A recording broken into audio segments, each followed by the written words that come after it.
বদলাবে দেশ, এ হোক আমাদের অঙ্গীকার, এ হোক আমাদের পরিচয়। আসলে কি এই পরিচয় আমাদের আছে? সম্মানিত সভাপতি, সম্মানিত বিশেষ অতিথি, সম্মানিত প্রিয় সহযোদ্ধা বিন্দুরা, আসসালামু আলাইকুম ওয়া রাহমাতুল্লাহি ওয়া বারাকাতুহু। আজকে আমাদের বক্তব্য দেওয়ার পালা নয়, আজকে আমরা শোনার জন্য এসেছি।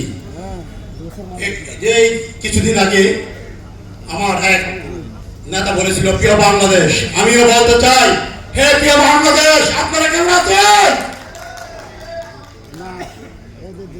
হে প্রিয় বাংলাদেশ, কেন হে প্রিয় বাংলাদেশ বলছি? 64 জেলা থেকে এবং উপজেলা থেকে বিভিন্ন ইউনিট থেকে আগত সাংবাদিক ভাইয়েরা আমরা এই জন্য হে প্রিয় বাংলাদেশ বলছি। জাতীয় সাংবাদিক সংস্থা করে আমরা এসেছি, জাতীয় সাংবাদিক সংস্থা পতাকা করে আমরা এখানে এসেছি।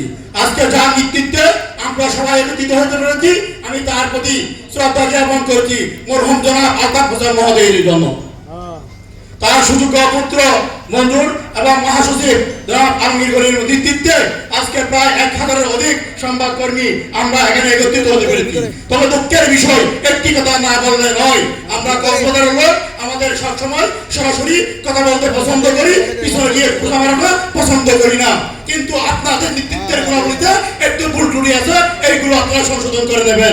আমি এর আগে বলেছিলাম, জাতীয় প্রেস ক্লাবের মধ্যে যখন প্রোগ্রাম হয়েছিল, ঠিক তদ্রুপ এখানেও একই সেন্ট হয়েছেন। আপনারা গণতন্ত্র ঠিক করবেন, গণতন্ত্র আপনারা দিয়ে অনুষ্ঠান পরিচালনা করবেন। তার পাশাপাশি আমি বলবো, এই প্রশিক্ষণের বিষয়ে আমরা আপনাদের কাছ থেকে বারবার সুযোগ চেয়েছিলাম, আমি পাইনি। আমি মহাসচিবের প্রতি দৃষ্টি আকর্ষণ করবো এবং চেয়ারম্যানের সুযোগ্য চেয়ারম্যানের পুত্র জনাব মহোদয়ের প্রতি আমি দৃষ্টি আকর্ষণ করবো এবং বিনীত অনুরোধ করবো, প্রতিটি উপজেলা যাতে আমাদের জেলা ভিত্তিক একটা প্রশিক্ষণের ব্যবস্থা করেন। সেদিন আমাদের প্রশিক্ষণের মধ্যে কিন্তু প্রশিক্ষণ পাই নাই, এরপরে নিজের পুকুরের টাকা দিয়ে আমি প্রশিক্ষণের ব্যবস্থা করেছিলাম। এই জানুয়ারির 20 তারিখ আমাদের কক্সবাজারের মধ্যে 30 জন সংবাদকর্মীদের নিয়ে আরেকটি প্রশিক্ষণের ব্যবস্থা করেছি।